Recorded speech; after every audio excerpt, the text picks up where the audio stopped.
อยที่ปานน้ำงดงามสูงดินรอยธรรมเทระพระเนตรฝากเสียงผ่านสายลมลอยเชิญชวนศรัทธาร่วมบูรณาวัดผาดงดอยยอดภูนางแก้วยังคอยเท่าแสงส่องฟ้าอำไพพื้นธรรมสีขาวพาเราแช่มชื่นเป็นผู้รู้ผู้ตื่นเบิกบานทั้งกายและใจเคยแผ่คำสอนองค์ชินวรขจรกว้างไกลข่าวสารงานบุญที่ใดคือออนไลน์ไปถึงญาติโยมพระธาตุเจดีย์สีสองเมืองเปล่งประกายแล้วบนยอดดอยนางแก้วมีโอกาสได้เวียนไหวชมจำลองจากดอยสุเทพดอยทุ่งผู้ธาตุบรมพลังแรงใจญาติโยมร่วมสร้างสมแผ่นบารมีสีขาวคลื่นธรรมนำพาความสุขพระเนรที่ทางคลายทุกข์เกิดปิติสุขไปทุกทินทีเปิดฟังธรรมะพระจัดรายการหลายคลื่นบางทีร่วมสร้างมหาทานบารมีพระธาตุเจดีย์สีสองเมื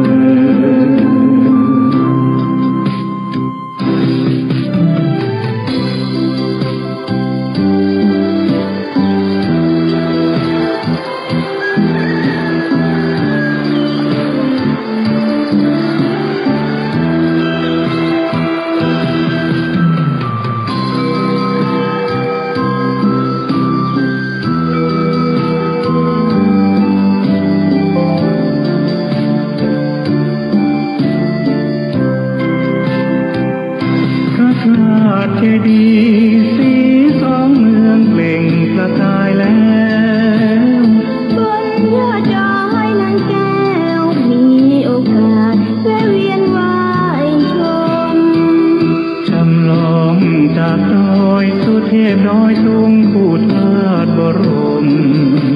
พลังแรงใจญาติโยมร่วมสร้างสมแผ่นบารมีสีขาวคลื่นธรรมนำพาความสุขพระเนรที่ทางคลายทุกข์เกิดปิติสุขไปทุกทินทีเปิดฟังธรรมะพระจัดรายการหลายคลื่นบางทีร่วมสร้างมหาทานบารมีพระธาตุเจดีย์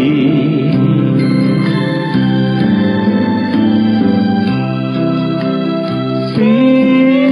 สองเมื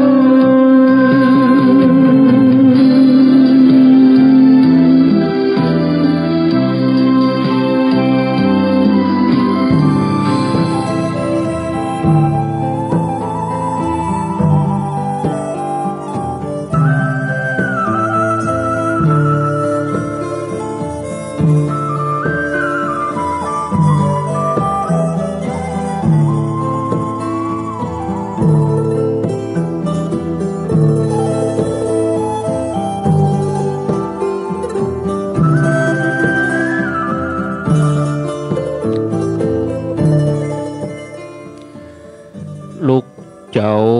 ตื่นตัวเจ้าบัวกับหันเยื่องนาพังพร้อมลูกควายบอดันหนตรางกีดกอมก้าตัวบอต้อมปุ่นอายจุงเก่งเข้าไว้อย่าไปเฮือขวายต่อหน้าสบายจำไว้เน้อเจ้า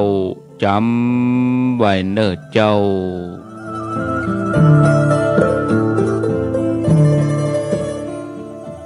อรุณสวัสดิ์ธรรม สวัสดียามเจ้าศรัทธาญาติโยมท่านผู้ฟังทั้งหลายยินดีต้อนรับ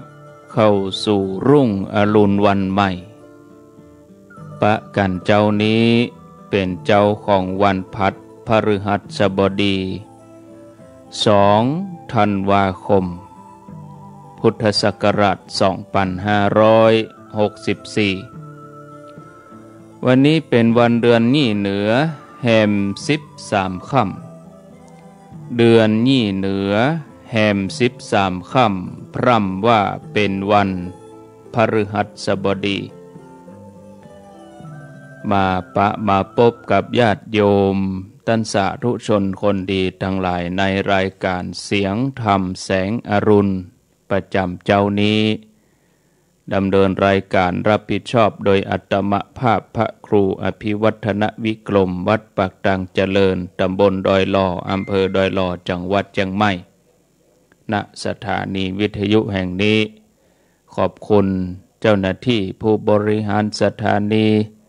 ถึงหมดถึงมวลเจ้านี้ก็มีอยู่15 สถานีตี 5 ถึง 7 โมงบ้านทุ่งเรดิโอ 89.50 อำเภอสันปะตองจังหวัดเชียงใหม่2คลื่นธรรมะของชุมชนวัดห้วยตองซัก 98.75 3เบียงป่าเป้าเรดิโอ 90.0 4คณะสงฆ์อำเภอฝาง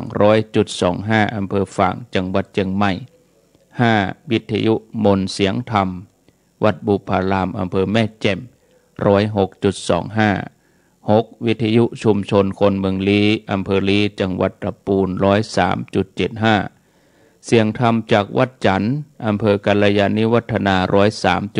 103.50 สถานีวิทยุคลื่นพระพุทธศาสนาการศึกษาวัฒนธรรมวัดฝ่ายหินมหาวิทยาลัยเชียงใหม่ 104.50 9วิทยุสีคำเรดิโออำเภอเวียงสาจังหวัดน่าน 92.50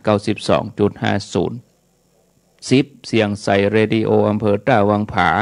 จังหวัดน่าน 100.75 11วิทยุชุมชนคนเหนือเขื่อนอำเภอฮอด 90.75 12น่านฟ้าเรดิโอ FM 100.25 ตำบลป่าแดดอำเภอเมืองเชียงใหม่13วิทยาลัยสงฆ์นครลำปาง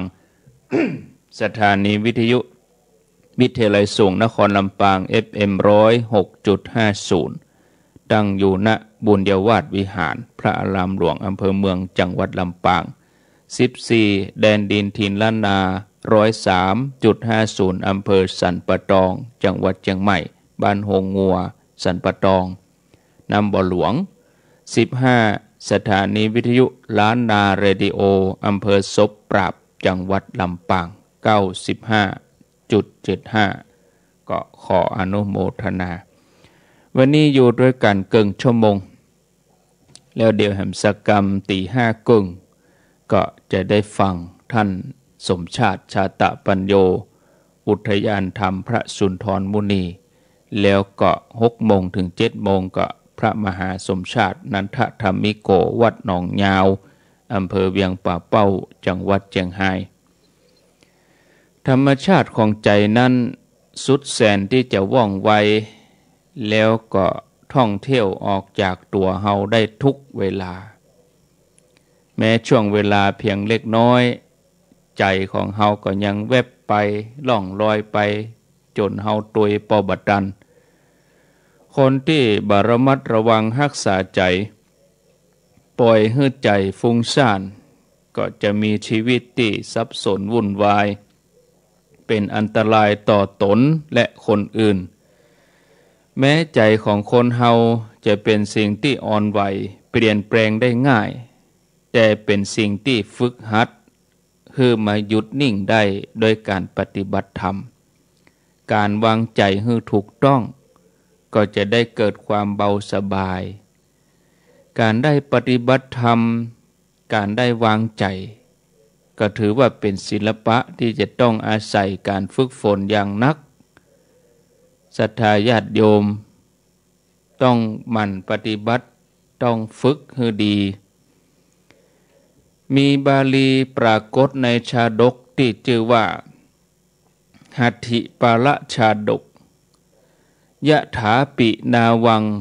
ปุริโสทะกัมหะเอเรติเจนังอุปเนติตีรัง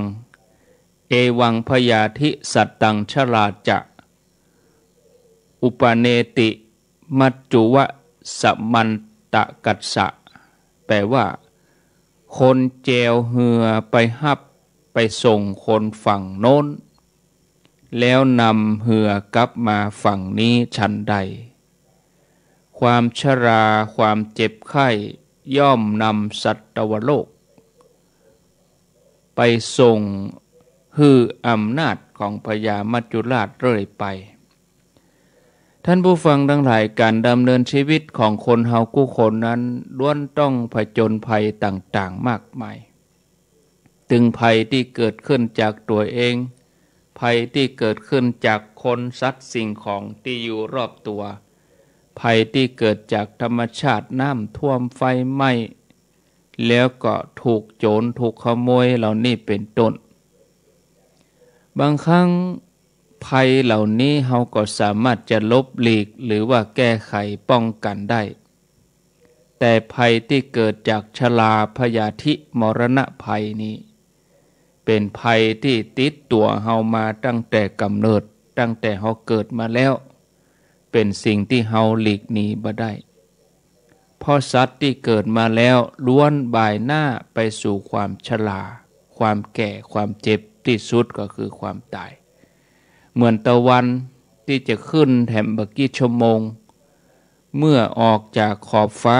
ตีนฟ้ายกขึ้นมาแล้วตะวันทอแสงได้หันแสงเงินแสงทองออกทางด้านทิศตะวันออก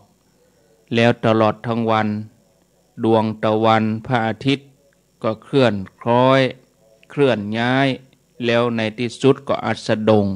คือตกลงลาลับขอบฟ้าวันพุกวันใหม่ก็ออกมาแถมเป็นอย่างนี้หมุนเวียนไปอย่างนี้ยังได้กดตามญาติโยมทั้งหลายภัยที่ว่ามาแล้วยังบ่อันตรายเท่ากับภัยแถมอย่างหนึ่งซึ่งเป็นภัยที่อันตรายที่สุดกว่าภัยทั้งหลายถึงหมดถึงมวลภัยที่ว่านี้ญาติโยมทั้งหลายเฮาบ่หันด้วยตาเนื้อภัยชนิดนี้คืออะไรอย่างคือกิเลสที่มักดองอยู่ในใจของเฮาทุกคนจะหันด้วยตาเนื้อยากเพราะว่ามันซ่อนอยู่เฮาต้องใจจิตพิจารณาเมื่อเป็นอย่างนี้ชีวิตของเฮาก็ต้องผจญกับภัยต่างๆถึงปัจจุบันแล้วก็ในสังสารวัฏตัวกิเลสอาสวะที่มันมักดองอยู่ในใจนี่มันก็มักหมมอยู่หั่นเมื่อชีวิตของเฮาเต็มไปด้วยภัยรอบด้านอย่างนี้จำเป็นที่เฮาจะต้องศึกษาแล้วก็ดำเนินชีวิตอยู่ด้วยความบ่ประมาทที่สำคัญคือเวลาในชีวิตของเฮาที่อยู่บนโลกนี้ก็มีอยู่อย่างจำกัด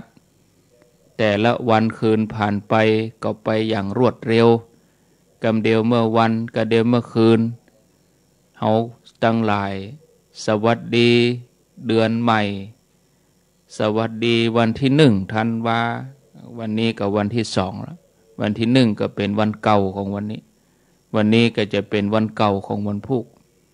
เหลือเวลาแถม29 วันก็หมดปี64แล้วก็หมดเดือนธันวาคมปี64นี่แถมตัวแล้วก็บ่ปิกมาแล้วนะปี64ก็จะบ่ปิกมาแล้วที่สำคัญเนี่ยญาติโยมเฮาชีวิตของเฮาอยู่อย่างจำกัดเนี่ยแต่ละวันผ่านไปก็เดี๋ยวก็หมดแล้วฉะนั้นเฮาทั้งหลายก็บ่ควรดีประมาทจะไปคิดว่ายังหนุ่มยังสาวยังมีร่างกายแข็งแรงอยู่ตัวเก่าเฮายังมีอายุยืนยาวอยู่จะไปสำคัญตัวเองอย่างนั้นเพราะว่ามรณะภัยนี่บ่มีสัญญาณเตือนล่วงหน้า จะเกิดขึ้นกับเฮาเมื่อใดศรัทธาญาติโยมท่านสาธุชนในทางพระพุทธศาสนาเปิ้นได้อู้ถึงมรณะภัยไว้สองอย่างคือกาลมรณะกาลมรณะคือความตายที่เกิดขึ้นเพราะหมดบุญพ่องหมดอายุไขพ่องหรือหมดถึงสองอย่างหมดบุญตัวหมดอายุไขตัวแต่แถมอันหนึ่งเปิ้นฮ้องว่าอากาลมรณะคือความตายที่เกิดขึ้นเพราะอำนาจกรรมที่ตัวเองได้ทำมาตัดรอนเนี่ยคือมีอายุสั้นแต่บอกว่าจะเป็นกาลมรณะหรือว่าอากาลมรณะสุดท้ายก็ต้องจากไปชีวิตของมนุษย์เท่านั้นเกิดยากตายง่ายเป็นชีวิตที่เปราะบางบ่มีความแข็งแรงทนทานที่สุดก็เสื่อมสลายได้ไวฉะนั้นท่านผู้ฟังดีที่สุดก็คือต้องบ่ประมาทแล้วก็ใช้ชีวิตที่มีเหลืออยู่น้อยนิดเนี่ยคือคุ้มค่าคือเกิดประโยชน์สูงสุดก็ต่อตัวเองและสังคมคือได้นักที่สุดตอนนี้เฮายังแข็งแรงดีความจำเฮายังมีอยู่สังขารร่างกายก็ยังเหมาะสมสำหรับการสร้างบุญสร้างความดีสร้างบารมีร่างกายของเฮาสำรวจตรวจตัวเองพอตอนนี้ก็ยังเหมาะสมในการที่จะประกอบความเพียรคือเฮาทั้งหลายเฮ่งหยิบฉวยโอกาสตอนนี้แล้วก็เวลาที่เหลืออยู่นี้มาสร้างความดีมาสร้างบารมีให้เต็มที่ท่านผู้ฟังญาติโยมเพียรที่จะละบาปอกุศลลดละเลิกแล้วก็อย่าไปนึกถึงบาปอกุศลญาติโยมท่านทั้งหลายบุญกุศลที่ทำไว้แล้วก็ทำให้ดีขึ้นไปยิ่งขึ้นไปเพิ่มพูนทานศีลภาวนาอย่าได้ขาดแม้แต่วันเดียวโดยเฉพาะอย่างยิ่งญาติโยมทั้งหลายเขาจะต้องกำกับใจของเฮาให้ดีมีสติให้มั่นบ่หวาดหวั่นต่อมรณะภัยได้ชื่อว่าเป็นผู้ที่ตั้งอยู่ในความบ่ประมาทวันนี้ได้อู้จากับศรัทธาญาติโยมก็พอสมควรเวลาในเวลาที่พอดีเป็นธรรมะสั้นๆเหมาะสมกับเวลาแล้วก็บ่ได้เปิดสายญาติโยมจะโทรก็โทรหาพระคุณเจ้ารูปต่อไปหรือว่าโทรเวลาอื่นวันพุธก็ยังจะมาปะศรัทธาญาติโยมอยู่เนาะสำหรับวันนี้เจ้านี้ก็นำรายการจากลาศรัทธาญาติโยมท่านสาธุชนท่านผู้ฟังทั้งหลายไปก่อนโชคดีมีใจเป็นของท่านผู้ฟังทั้งหลายอย่าลืมเนอะวันที่8ถึงวันที่12ไปให้กำลังใจครูบาอาจารย์ที่เปิ้นปฏิบัติธรรมแล้วก็วันที่12ธันวานั้นไปร่วมกันบรรจุพระบรมสารีริกธาตุที่ม่อนพระศรีสองเมืองเวลาเที่ยงกับ9 นาที12:09 นาทีวันที่12เดือน12แล้วก็เวลา12 นาฬิกาโชคดีมีใจเป็นของท่านผู้ฟังทุกท่านขอความสุขสวัสดีจงบังเกิดแก่สถานีวิทยุคลื่นต่างๆที่รับสัญญาณทุกวันทุกเจ้าทุกเวลาอายุวันโนสุขังพลังศีลปปารมีสัมปันโนศีลปรมัตถปารมีสัมปันโนเมตตาไมตรีกรุณามุทิตาอุเบกขาปารมีสัมปันโนอิติปิโสภะคะวา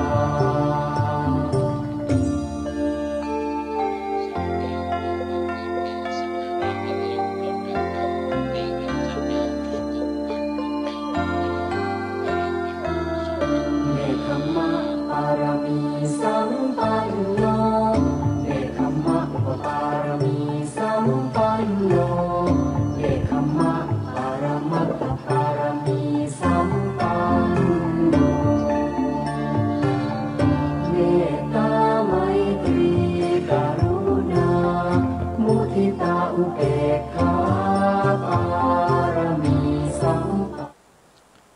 อนอบน้อมต่อพระรัตนตรัยแก้วเจ้าสามประการน้อมเอาคุณพระพุทธเจ้าคุณพระธรรมเจ้าคุณพระสังฆเจ้าคุณพระอรหันต์เจ้าชุตนชุองค์ได้เมตตาแผ่ปรมีมาปกเก่าเกษาปกห่มรักษาครูบาอาจารย์พระมหาเถระพระเถรานุเถระพระสังฆาธิการเปื่อนสหธรรมิกสหพรหมจารีทุกรูปทุกองค์ปกห่มรักษาศรัทธาสาธุชนเท่าแก่อีปออีแม่ผู้สนใจใฝ่ในธรรมทั้งหลายถวายความเคารพไขว่สาต่อครูบาอาจารย์ท่านพระครูอภิวัฒนวิกรมติเมตตาอาตมาภาพเก่ากระผมได้มีโอกาสมาพบปะศรัทธาสาธุชนอีปออีแม่ทั้งหลายในคลื่นสีขาวเพื่อชาวประชาซึ่ง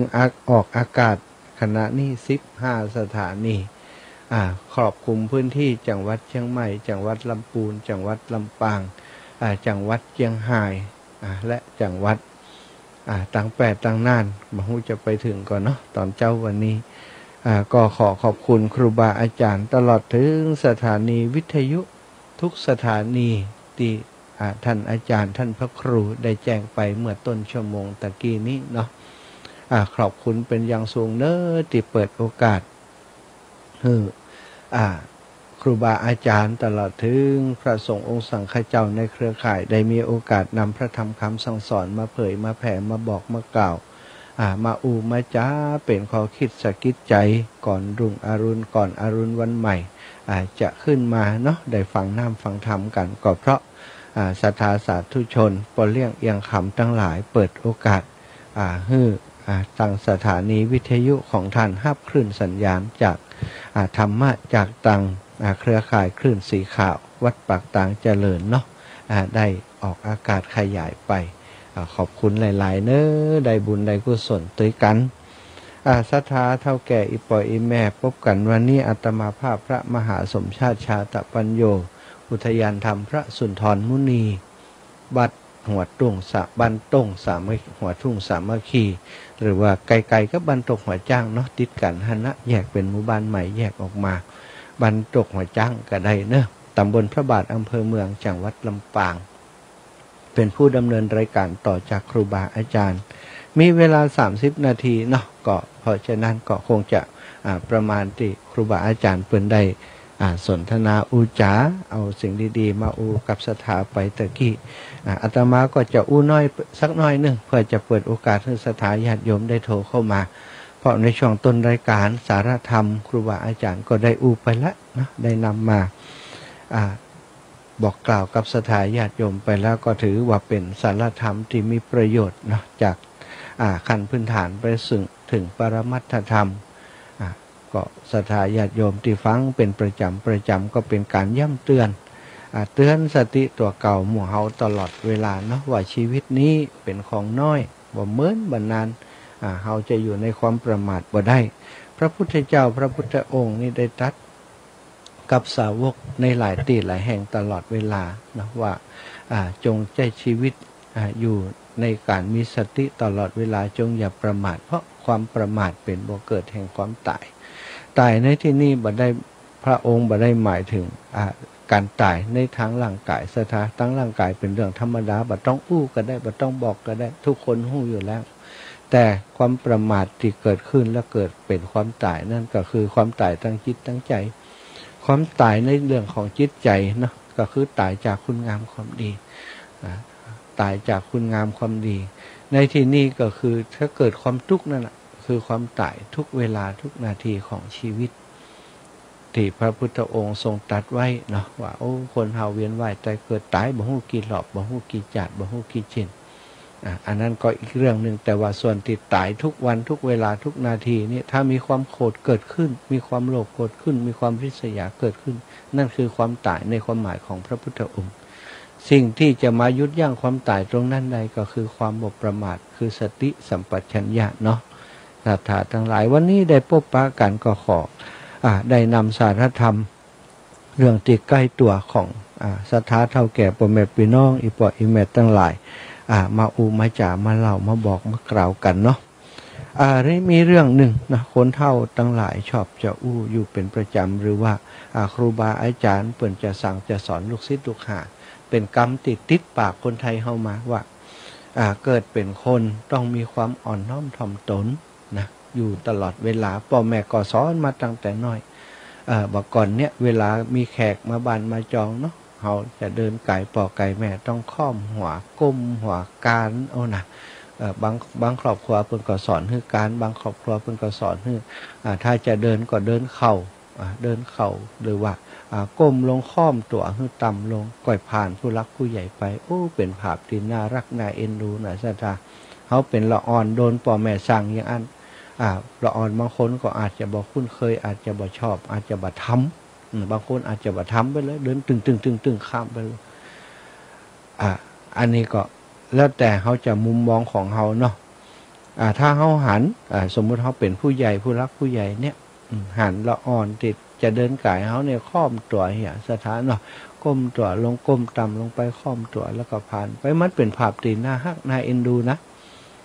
เป็นทุกเจ้านี่ก็เช่นเดียวกันหันสถาญาติโยมโอ้เวลาจะเดินกายพระสงฆ์องค์สังฆเจ้าค่อมตัวลงไปบางข้างเปิ่นอายุนักแล้วนะหัวงอกสุนบุญนั่นนะหลังก็กองอยู่แล้วแหละก็ยังกองลงไปแหมค่อมตัวโอ้อ่อนน้อมทำตัวเดินกายพระสงฆ์องค์สังฆเจ้าไต่กายครูบาอาจารย์ไปหรือแม้กระทั่งบางข้างบางทีนี่บัจจัยพระสงฆ์องค์สังฆเจ้าบัจจัยผู้รักผู้ใหญ่โดยซ้ำไปแต่ว่าคนเป็นยืนกันเป็นอ้อกันอยู่เท่านั้นคนนั้นก็เดินผ่านไปโดยความอ่อนน้อมถ่อมตนทำตัวเหมือนกับแสดงความเคารพเนาะสถานเนาะก็เดินผ่านไปเป็นภาพตีหน้าฮักนะหันละอ่อนหันละเด็กละอ่อนกายผู้รักผู้ใหญ่กายครูบาอาจารย์ทำลักษณะอย่างนั้นคนหันก็ฮักเนาะคนหันก็เมตตาเอ็นดูนี่คือลักษณะของการอ่อนน้อมถ่อมตนในร่างกายสถานทีนี้มาดูกันเนาะว่ามันนั่นวันนี้ติเอามาอู้เพราะว่าคนติพอเป็นคนเฒ่าคนแก่เป็นผู้สูงอายุไปแล้วเนี่ยมักจะลืมเรื่องมูนี่เนาะว่าโอ้เขาเฒ่าแก่แล้วบ่จำเป็นต้องอ่อนน้อมถ่อมตัวต่อไผแล้วอย่างก็มีนะอันนี้เป็นว่าเป็นลักษณะของคนที่ของคนเนาะของคนก็ว่าจะถูกจะผิดเนี่ยก็บ่เกี่ยวกันละแต่ในทางถึงความงดงามเนี่ยบางครั้งบางทีอาจจะเป็นความบ่งดงามก็ได้สำหรับคนที่พอเวลาอายุนักความอ่อนน้อมถ่อมตัวเนี่ยในที่นี้บ่ได้หมายถึงถ้าคนเฒ่าคนแก่เนี่ยเขาคงบัดหมายถึงว่าต้องมาการผ่านหน้าพระสงฆ์องค์ข้าเจ้าหรือว่าต้องแสดงเหมือนครับตอนที่เป็นละอ่อนบัญชัยอย่างอันศรัทธาทั้งหลายความอ่อนน้อมถ่อมตนแท้ที่จริงแล้วเนี่ยภายนอกกับภายในนี่ต่างกันถ้าเป็นความอ่อนน้อมถ่อมตัวภายนอกเนี่ยไข่เขาหันเนาะเขาหันตั้งภายนอกแต่ว่าภายในเนี่ยบ่มีไผ่หันไผ่บางครั้งบางทีคนเฒ่าคนแก่บางคนเนี่ยเปิ่นมีความอ่อนน้อมถ่อมตนอยู่สม่ำเสมอแต่อยู่ในจิตในใจของเปิ่นในการอู้การจาในการแสดงออกต่อคนอื่นเนี่ยมันจะแสดงให้หันว่าเปิ่นเป็นคนมีความอ่อนน้อมถ่อมตัวเนาะทีนี้เขามาดูกันว่าความอ่อนน้อมถ่อมตัวเมื่อเขาอยู่กับพ่อกับแม่เป็นจะได้สถานตอนน้อยๆเนาะย้อนล้ำลึกนึกถึงไปตอนที่เขาเป็นคนน้อยเป็นละอ่อนเป็นทารกาเป็นเด็กขาทารกเด็กอ่อนเนี่ยเขาอยู่กับพ่อกับแม่เวลาพ่อแม่สอนอย่างเขาก็เชื่อฟังพ่อแม่สอนว่าอันนั้นบดีเนี่ยอันนี้บดีทำเขาก็เชื่อฟังเปิ้นอย่างเช่นที่อาตมาว่าตะเกียเวลาเปิ้นสอนว่าคนเฒ่าคนแก่มาบ้านครูบาอาจารย์ปออุ้ยปอมอนมาบ้านเวลาจะเดินกายเดินผ่านเนี่ยเอาไปยะกิริยากระดกกระเด็กเดินผ่านพืชไปบ่ดีแม้กระทั่งเดินผ่านป่อผ่านแม่ศรัทธาทั้งหลายอาตมาเนี่ยยามน้อยป่อแม่ก็สอนถ้าเขาเดินผ่านป่อแม่นั่งอู้กันอยู่ฮั่นเขาเดินผ่านตึ้งข้ามไปผ่านไปเนี่ยเดี๋ยวจะโดนห้องมากลับมาเพิ่นก็ห้องว่าพังนี่ให้อย่างเปริ่มเปลืออย่างแต่ว่าเพื่อจะเดินเพื่อจะตีนเพื่อจะหย่ำหัวป่อแม่รู้ว่านะความจริงบ่หย่ำล็อกแต่ว่าเดินไก่อันเปิ้นว่ากิริยาอาการนี้มันเป็นการบ่แสดงความเคารพ ฉะนั้นทหารพ่อหันแม่เปิ้นอู้กันก้าหรือว่าอู้กับไผก็แล้วแต่หรือว่าบางทีเปิ้นนั่งอยู่หั่นเนี่ยเฮาจะกายเปิ้นเนี่ยก็ครอบตัวลงไปเปิ้นก็พอเฮาด้วยความเอ็นดูอันนี้คือต่อเมื่อเฮาอยู่กับพ่อกับแม่เนาะเมื่อเฮาอยู่กับครูบาอาจารย์ก็เช่นเดียวกันละอ่อนสมัยก่อนเนี่ยโอ้ครูบาอาจารย์เนี่ยเปิ้นก็สอนยังพ่อยังแม่เฮาเนี่ยเนาะถ้าลูกหลานไปที่บ้านเนอะเป็นคนอ่อนน้อมถ่อมตัวป้าผู้รักผู้ใหญ่สวัสดีครับสวัสดีค่ะนะค่มตัวลงไปจะเดินกายผู้รักผู้ใหญ่เฮียจะได้เปิ้นก็สอนเหมือนกับพ่อกับแม่เฮานั่นนะที่นี่เวลาเฮาอยู่ตอนหน้าเปิ้นก็เช่นเดียวกันเนาะเฮาอยู่ตอนหน้าครูบาอาจารย์มาก่อนเนี่ยโอ้ละอ่อนเนี่ยหล่นมาหล่นไหลเสียบกันปะใส่ครูเนี่ยโอ้หยุดหล่นทันทีตึงเปื่อนตึงตัว ก้มตัวลงไปเดินผ่านไปสวัสดีครับคุณครูสวัสดีครับคุณครูก็เดินก่อยเดินผ่านไปเพราะโปนเปิ่นกันไล่แซบกันต่อ ยังหมากับแมวเนาะอันเนี้ยก็เป็นภาพตีหน้าฮักนะอีปล่อยอีแม่แต่บัดเดียวนี่เนาะเขาก็พอเอาเถอะเนาะละอ่อนมันแต่โดนไปจะโจรครูนะมันยังโมโหว่าครูมาจนได้ครูได้ตักไปก็มีนะอยู่กับมิตรสหายเวลาเขาอยู่กับมิตรกับหมายกับเพื่อนฝูงเนี่ยจำเป็นต้องมีความอ่อนน้อมถ่อมตัวก่อนมันก็จำเป็นนะเนาะศรัทธาทั้งหลายมิตรสหายบางครั้งนี่เปื่อนฝูงของเขาเนาะถ้าเขามีความอ่อนน้อมถ่อมตัวเนี่ยโอ้อู้จ๋าอย่างม่วนบัดใจว่าโอ้เปื่อนอู้อย่างมาหาหู้แล้วเปื่อนอย่างอู้อย่างมาหาหู้แล้วเนี่ยมันก็เปื่อนฝูงก็บอกคอยอยู่ตัวนะแต่ว่าถ้าเปื่อนคนใดนี่อ่อนน้อมถ่อมตัวเนี่ยโอ้อู้ม่วนจ๋าหวานเวลาอู้อย่างก็บอกคัดคอเนี่ยเปื่อนก็มักจะอยู่ตัวอู้ตัวเวลาเขาบอกอย่างเปื่อนฝูงก็ฟังอีน่ะอันนี้ก็มีมิตรสหายอยู่กับมิตรสหายก็จำเป็นต้องมีความอ่อนน้อมถ่อมตัวเหมือนกันเมื่ออยู่กับเจ้านายหรือว่าผู้บังคับบัญชาอันนี้ซ้ำเป็นสิ่งที่สำคัญศรัทธาทั้งหลายเขามีผู้บังคับบัญชาหรือว่าเจ้านายเขาเนี่ยเพิ่นก็มีลูกน้องหลายคนเนาะลูกน้องแต่ละคนก็บ่เหมือนกันแต่เจ้านายส่วนใหญ่เพิ่นมักจะชอบใจสอยหรือว่าฮือเกียรติกับคนที่มีความอ่อนน้อมถ่อมตัวลูกน้องบางคนเนี่ยอาจจะเป็นเปื่อนเนาะเขาอาจจะเป็นเปื่อนครับเจ้านายอายุเท่ากันหรือว่าบางทีบางครั้งบางทีก็เจ้านายเนี่ยอาจจะอายุน้อยกว่าแต่ว่าเขานี่อายุนักกว่าเปื่อนมีประสบการณ์ในการทำงานนักกว่าเปื่อนพอเปื่อนมาเป็นเจ้านายเนี่ยก็ข่มเปื่อนว่าโอ้ไปหูนักกว่าเขาได้จะได้เขาอยู่นี่มาเป็น10เป็น20ปีละอายุเขาพอจะเกษียณละอันนี้ก็หลังจบมามันจะหมอกได้ฮะเนี่ยบางคนก็แสดงอาการเป็นห้องว่าลูเกียรติของคนที่จะมาเป็นผู้บังคับบัญชาบ่อ่อนน้อมถ่อมตัวบ่อู้บ่จ๋าด้วยโดยปิยวาจาเปิ้นถามยังก็บางครั้งก็ฮู้แต่บ่บอกบางครั้งบ่ฮู้แต่อวดดีนะอู้ไปนักกว่านั้นอย่างนั้นอย่างอี้ต้องอย่างนั้นต้องอย่างอี้สอนเจ้านายก็มีนะอันนี้ก็ถือว่าจะเป็นอันตรายต่อตัวเขายิ่งเขาอยู่กับเจ้ากับนายอยู่กับผู้บังคับบัญชาจะต้องอ่อนน้อมถ่อมตัวให้นักเหมือนก่ออีปอยอีแม่ตั้งหลายเพราะว่าเจ้านายนี่เปิ่นจะรู้กะถ้าเขาหู้ก็บอกหู้พอเล็กๆน้อยๆมันจะเขาหู้บ่อีขยายความไปเปิ่นถามน้อยเดียวนี่บอกเปิ่นไปเห็นทุกเรื่องทุกประเด็นอย่างนั้นอย่างอี้เนาะเหมือนกับเป็นคนติอวดหู้อวดล้วเจ้านายก็บอกใครฮักนะแต่ถ้าเราเป็นคนที่มีความหู้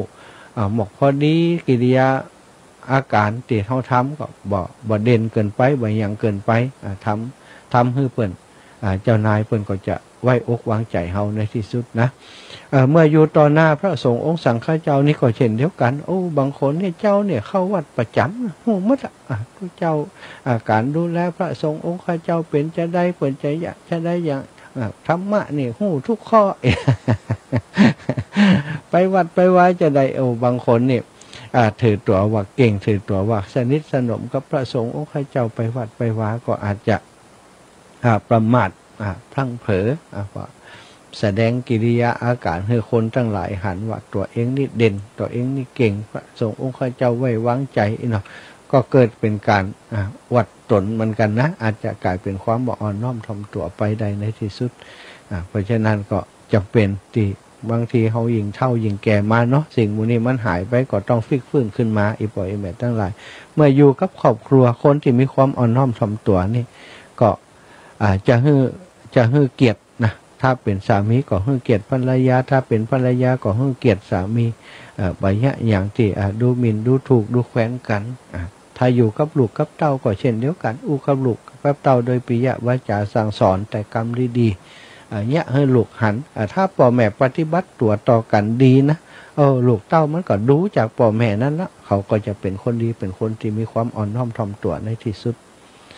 เมื่ออยู่กับญาติพี่น้องญาติผู้รักผู้ใหญ่เป็นพี่เป็นน้องกันเป็นลุงป้าน้าอากันก็เช่นเดียวกันก็ยังต้องมีความอ่อนน้อมถ่อมตัวต่อกันอยู่ถ้าบ่มีความอ่อนน้อมถ่อมตัวก็ปีกับน้องน้องห้องปีว่าบาว่ามึงว่ากูอย่างเงี้ยมันก็บ่เปิงบ่เหมาะเนาะต้องมีเฉทาปัจจัยยิกธรรมเฉทาปัจจยนธรรมอันนี้ก็จะต้องมีคนเป็นปีต้องอินดูน้องคนเป็นน้องต้องอินดูปีสิ่งเหล่านี้ลูกหลานพออยู่สถานทั้งหลายถ้าเขามีความอ่อนน้อมถ่อมตัวต่อกันลูกหลานก็เช่นเดียวกันเขาก็เอาไปปฏิบัติอย่างติเขาเนี่ยเขาทำคือเขาอยู่เพราะฉะนั้นเนี่ยเขาอยู่ไว้ใดก็ตามเนาะบอกว่าจะไว้เด็กไว้ต่างๆเนี่ยไว้เด็กเขาก็ต้องมีความอ่อนน้อมถ่อมตัวต่อผู้รักผู้ใหญ่ไว้ทำงานถ้าเป็นผู้นำเขาผู้นำองค์กรก็จำเป็นนะผู้นำองค์กรหรือว่าเป็นคนเป็นเจ้านายบ่ใจว่าเขาเป็นเจ้านายเป็นเจ้าของบริษัทบ่จำเป็นจะต้องอ่อนน้อมถ่อมตัวต่อฝ่ายมูลนิธิกินเงินเดือนจากเขาถึงนั้นได้ตำแหน่งจากเขาถึงนั้นอย่างเงี้ยเป็นคนยะโสโอหังลูกน้องก็บ่ฮักสั่งหยังก็กระทำตามนั้นแต่ว่าบ่ได้ทำด้วยใจก็มีฉะนั้นเป็นเจ้านายก็ต้องฮู้จักมีความอ่อนน้อมถ่อมตัวถ้าเปิ่นวัยวุฒินักกว่าเปิ่นมีอายุพรรษาเปิ่นเนี่ยการเนี่ยงานมานักกว่าก็ควรจะฟังควรจะให้เกียรตินะถ้าเขาให้เกียรติเขาก็ให้เกียรติเขาอย่างอีเป็นต้นเมื่อครองเรือนก็อย่างตีว่าตะกี้นะถ้าในช่วงที่เขาครองเรือนมีครอบมีครัวนี่ก็จำเป็นจะต้องมีความอ่อนน้อมถ่อมตัวต่อญาติผู้ใหญ่ต่อ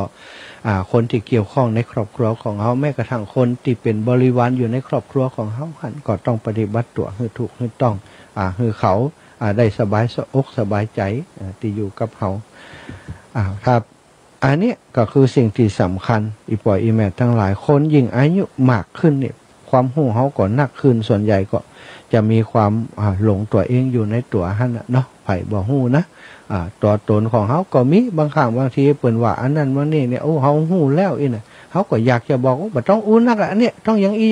เขาหูมาแล้วเขาหูมาแล้วบอกเล่าให้เขาฟังพอเขาหูแตะอีเนาะบางครั้งบางทีสิ่งที่เขาบอกเนี่ยอาจจะบ่ถูกใจเขาอาจจะถูกต้องเขาแต่บ่ถูกใจคนอื่นก็เป็นสิ่งที่บ่ดีงามเหมือนกันนะ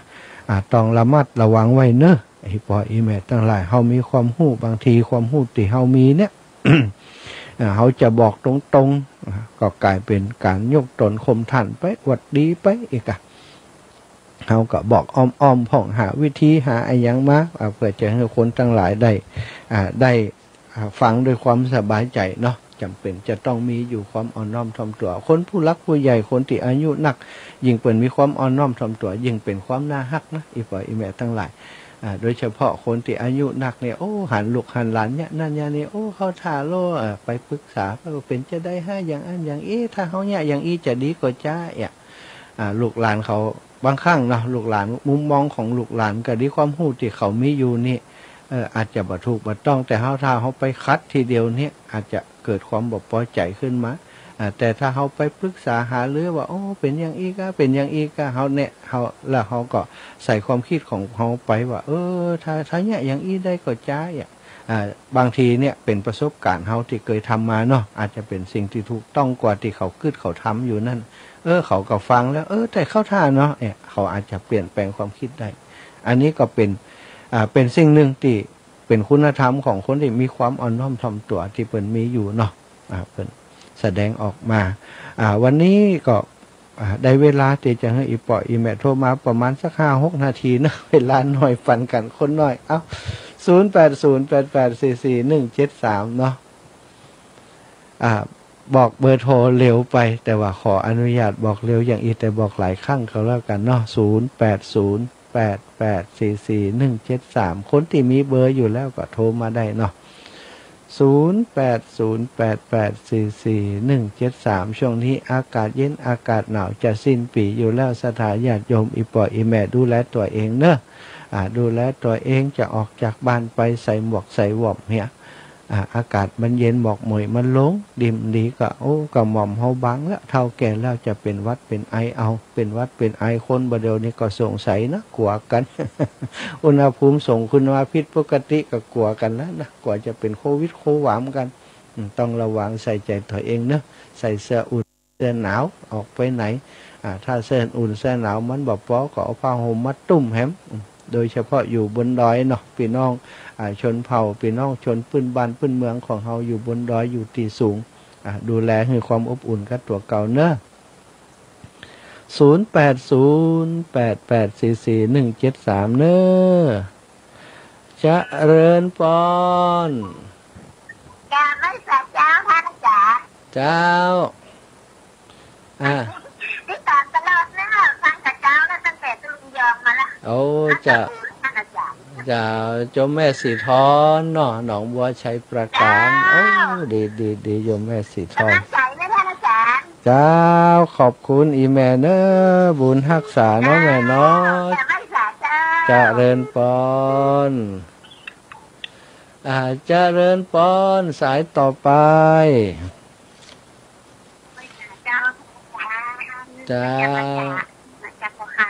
โอ้ก็ขาเนาะยมปีอาลีกะปีอาลีบันสาราบัวบกเนาะปีอาลีบันสาราบัวบกเนอะโอ้เจ้าสาธุเจ้า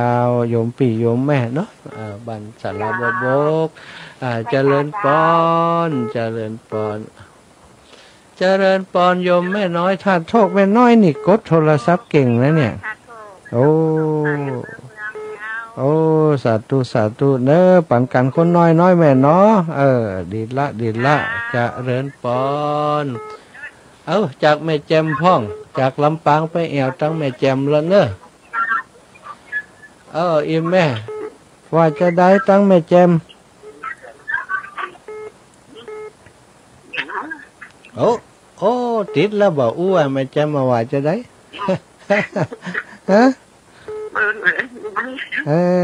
อีแม่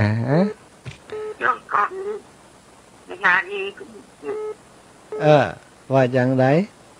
เสียงมันกึกกักเสียงหนาวก็นี่หนาวกะโอ้หนาวเนาะตั้งแม่แจมผู้หนาวอีเนาะโอ้ดูแลตัวเองดีๆเนอะแม่เนอะขอบคุณเนอะกำลังใจโทรมาหาการฟังไปเนอะธรรมะจำเจ้าเนาะบุญรักษาอีแม่เนอะสาธุโยมแม่จากพุ่นแม่แจมบอกอากาศหนาวโยมแม่เย็น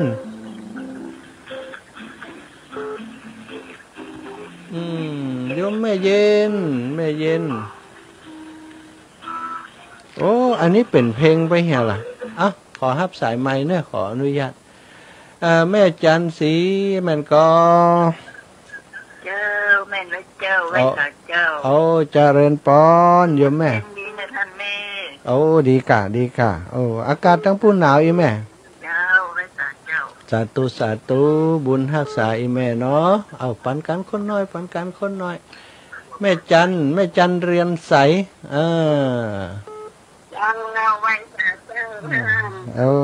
เจ้าโยมแม่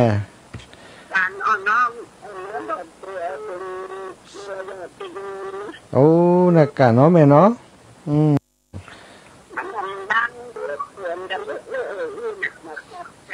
เจ้าแม่แต่กะแต่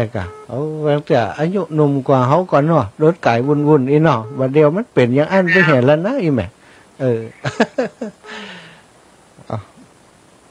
เอาละขออนุญาตฮับสายไมเนอร์โยมแม่เนอร์เจริญปอนบุญรักษาอีแม่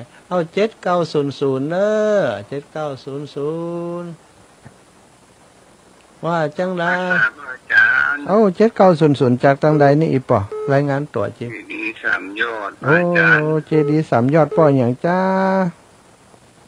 เจดี3ยอดบุญตันป่อบุญตันอันนั้นช่างฟังเสียงอีป่อจากที่อันโทรไปหาครูบาอาจารย์มันอยู่ป่อดี3ยอด โอ้ขอบคุณปอบุญตันปอบุญตันครูบาอาจารย์กันทุกองค์เนาะ ส่วนยังไม่ทัน โอ้แหละเสียงรบกวนแหละมันอันสัญ มันชัดเจนก่อน อ๋อแสงสัญญาณที่เฮานี่ทำบ่ชัดเนาะปอเนาะมันอยู่บนดอยอีปอเฮ้ย บนดอยมันนอน แล้วมาสัญญาณบ่ค่อยดี มัน เป็น ดีได้ไปหาทันแต่ หน้ากากเป็นจุดอัพสัญญาณนะท่านนี่ปอเฮ้ยอันนี้ใจสัญญาณเน็ต กลับไปทานทันเลย สาธุบุญหักษาอีปอเนอปอเนอสาธุขอบคุณปอนัก ไว้สา สาธุเจริญปอนขอฮับอีกสักสองสายเนอะเจ้าโยมแม่เจริญปอนเนอะแม่เนอะ ไหว้เสียเจ้า จ้า อยู่เจ้า เจ้าเอาแม่อู้เลยแม่อยู่ที่ไหน อยู่อำเภอลี โอ้อำเภอลีละปูนปุ่นเนาะ เจ้า แม่เกี้ยงกันนี่แม่เกี้ยงกะ มันบวกเจ้า อ๋อฮะ บวก แม่บวกอีกอะบ้านกะบ้านแม่บวกกะ มันบวก แม่บวกนี่คือชื่ออีแม่กะ มันบวก หึ ฟังดูว่าฟัง อ๋อดีกะฟังถึงวันเป็นกำลังใจกันเนาะโอ้อีแม่เอาละเนอะเวลาจะหมดเวลาจะคืนเวลาให้กับรายการเป็นก่อนนะแม่นะบุญรักษาอีแม่เนอะ ไหว้เจ้า สาธุเจริญปอนปวินรวดลากันในรายการนี้นะปวินขอบคุณกำลังใจเนอะขอบคุณกำลังใจอีปอน้องเวียงปอเปาไปปะกันโดยนังแก้วปุ่นเนอะวันที่7เราจะไปละวันที่7 ถึง 12อีปอเฮ้ยสาธุเอาละขออนุญาตแม่ยายอ้วนเขาจะลารายการแล้วนะฟังด้วยกันเนอะ แม่ยายอ้วนมาจ้านะก้าเนี่ยจัดขอบคุณนะศรัทธาพี่น้องแม่ยายอ้วนแล้วก็ศรัทธาเท่าแก่ทุกผู้ทุกท่านติดตามรายการ ช่วยกันเชื่อแล้ว นากาศเสียงธรรมแสงอรุณในวันนี้นะก็ขอให้ทุกท่านมีความสุขความเสริญเนอะทุกเสียงทุกสายที่โทรมาเนาะบัดได้ทวนสายให้ละ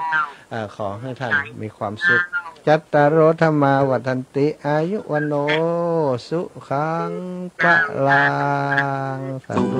ธุ กรุณาประเสริฐเลิศล้ำหวังคนอื่นพ้นกรรม